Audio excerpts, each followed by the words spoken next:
Greetings, and welcome to the future. A future where humanity's thirst for connectivity has reached unprecedented heights. Today we embark on a voyage into the heart of humanity's evolution, where the line between flesh and silicon becomes obscured, and our existence melds seamlessly with the digital realm. Our story begins with a humble spark, ignited by the ingenuity of human minds.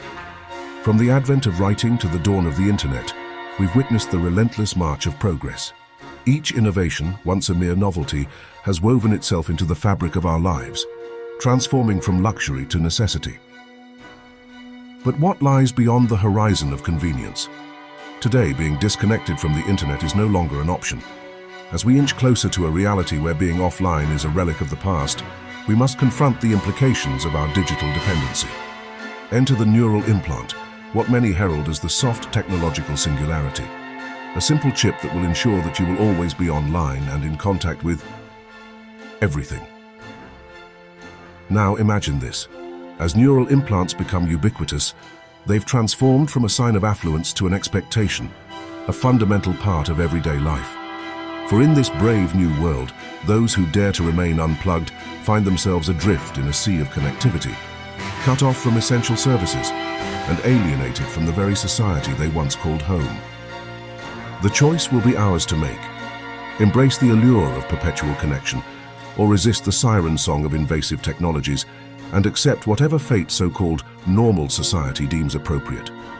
Join us as we navigate the murky waters of progress, where the price of admission may be higher than we ever dared to imagine.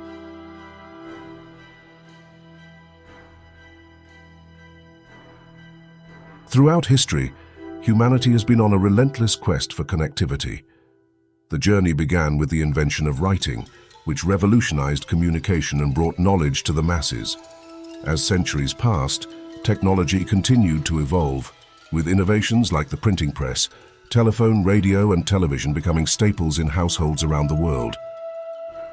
Fast forward to today, and we find ourselves living in a world dominated by smartphones, where information is just a tap away and social interaction knows no bounds. But the evolution of connectivity doesn't stop there.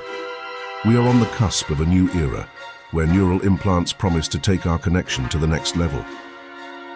Just as television, computers, and smartphones once seemed revolutionary, neural implants are poised to become the next ubiquitous technology. We've seen this pattern before. As new technologies emerge, there's often resistance at first, but eventually they become an integral part of daily life. In the 1980s, the idea of being contacted by one's employer day or night, weekday or weekend, wherever one was, would have seemed anathema.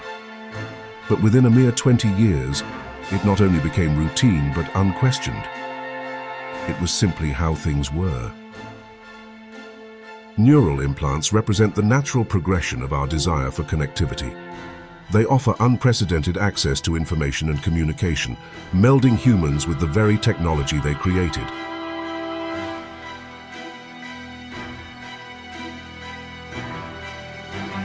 Welcome to the era of perpetual online connectivity, where humanity and technology have become fused.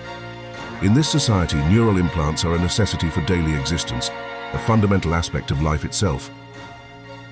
Neural implants are so ubiquitous and useful in monitoring citizens that the government decides to mandate their use.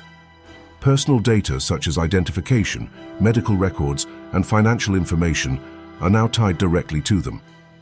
Accessing essential services like healthcare, transportation, and banking now requires interfacing with technology woven into the human brain. The normalization of neural implants has reached a point where they are as commonplace as brushing one's teeth, the morning cup of coffee, or carrying a smartphone. They have become mundane as they are terrifying. Imagine life with the entire internet present within your very thoughts. Wherever you go, whatever you do, you will be in constant connection with everyone, all the time. You would never forget appointments or important dates. It's like having a personal assistant perpetually in your brain, at every moment of every day. In this future timeline, education has been revolutionized by neural implants, allowing for instant access to knowledge and information. Universities have lost their monopoly on intellectual power, leading to an explosion of competing narratives, experts, and schools of thought that not only clash but even contradict one another. The once mighty tower of knowledge has been replaced by a sea of low-rise wiki-slums. Cognitive ghettos arise and become walled off from one another, their inhabitants trapped in isolated hive minds with little interaction with other communities of thought. From the Great Wall of China, Hadrian's Wall to the Berlin Wall, societies have chosen repeatedly throughout history to seal themselves off from those who say and think otherwise. Now, with advanced social media algorithms, any man can in fact become an island, limiting one's worldview to only that with which one agrees. The balkanization of the mind is now complete. As neural implants become ingrained in society, we witness a new chapter in human evolution. One where the fusion of biology and technology reshapes the very fabric of our existence, an existence which we create. Not God, not Mother Nature, us. What could possibly go wrong?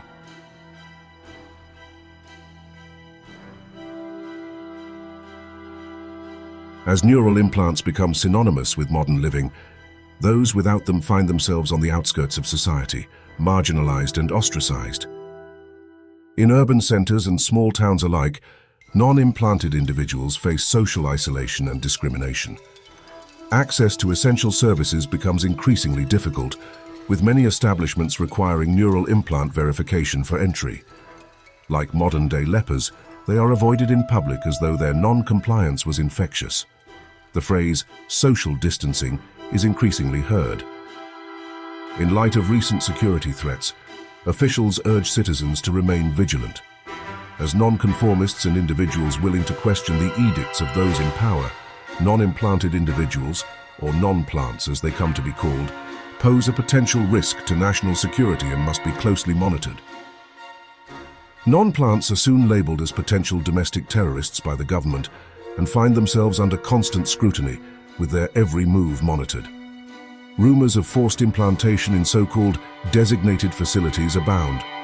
Parents who refuse to implant their children are lambasted as unfit by the media, politicians, and those in the medical industry. Legislation is proposed to remove parents' custody of their children should they refuse to implant them. All done in the name of safety.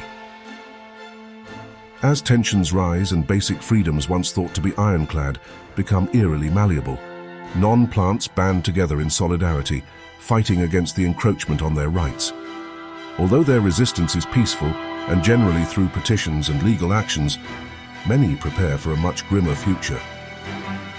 In a world where conformity is enforced and dissent is increasingly punished, the true cost of progress becomes painfully clear. As the line between sovereign human and inanimate machine becomes erased, the fight for individual autonomy has never been more crucial.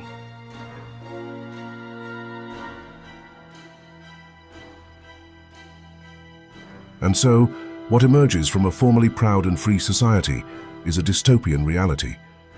The once promising future of neural implants has metastasized into a sprawling police state of surveillance and fear. In this world, neural implants are not a choice but a mandate, a tool of control wielded by those in power.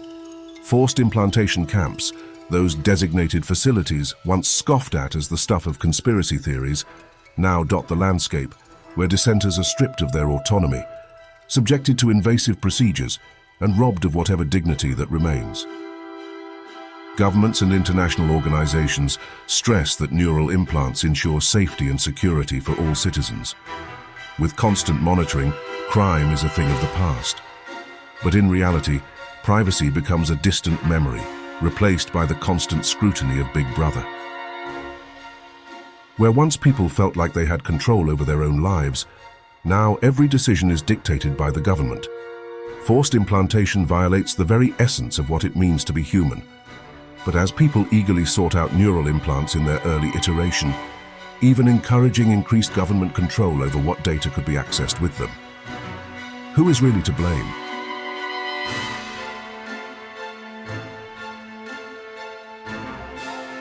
In the shadows of oppression, a flicker of hope remains, the resistance against invasive technologies. Across the country, individuals and groups unite in defiance, refusing to surrender their autonomy to the demands of authority. Their biggest challenge is staying one step ahead of the government's surveillance apparatus. Every move they make is monitored, making it difficult to organize and communicate. Public perception is another obstacle. Many see non-plants as radicals or troublemakers, roadblocks to progress and relics of a distant past.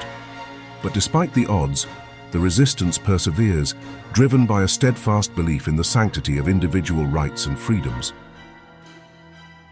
Groups that likely wouldn't have anything in common at other times are now working side by side. Conservative religious groups, libertarians, and left-wing environmentalists band together with a simple argument. They refuse to be a pawn in the government's game of control. My body, my choice, is the mantra of the day. As the struggle against invasive technologies rages on, the resilience of the human spirit shines through. For in the darkest of times, it is the light of resistance that guides us towards a future where freedom prevails. The scenario presented in this video was a work of fiction, but it is worth reflecting on its more salient points. The gradual adoption of new technologies moves from novelty to necessity, and the societal pressures faced by those who resist becomes ever stronger, to the point that they are seen as the problem. Although fiction, how different has our experience been with technology over the past 150 years? The second industrial revolution in the mid-1800s brought about massive changes, namely in the transition from agricultural to industrial-based economies. Throughout the late 19th and 20th centuries, advancements in electricity, medicine, aeronautics, nuclear energy, and computers, to name only a few, brought about untold changes to every aspect of human life. And with the rise of the digital age and proliferation of personal computers and smartphones, not to mention the internet, what would have been inconceivable in the past is now mundane. Imagine telling people in the 1970s that in the future, a microchip would be required to be implanted in the family dog to identify its owner and vaccination records. They would have called it Orwellian. Today, however, it doesn't garner even the slightest scrutiny. Wherever you happen to be, look at the world around you. Every moment of our lives is ensconced within digital technology. Within a half-century, society has changed almost beyond recognition. Now imagine 50 years into the future. What could possibly be on the horizon? What will the, quote, new normal be? If all of this seems too far-fetched, remember this. The best predictor of future behavior is past behavior. Not that long ago, it would have seemed ludicrous that people would willingly lock themselves indoors, wear protective facial coverings, and inject themselves with novel medical technologies, the long-term effects of which are still unknown, for a pathogen that the vast majority of people experience as the seasonal flu. But people did just that. Humans have a funny way of rationalizing the irrational and accepting the unacceptable. Perhaps it's not that far-fetched after all. Thank you for watching. If you found this video insightful, don't forget to like and subscribe for more thought-provoking content. Only on Cretonium.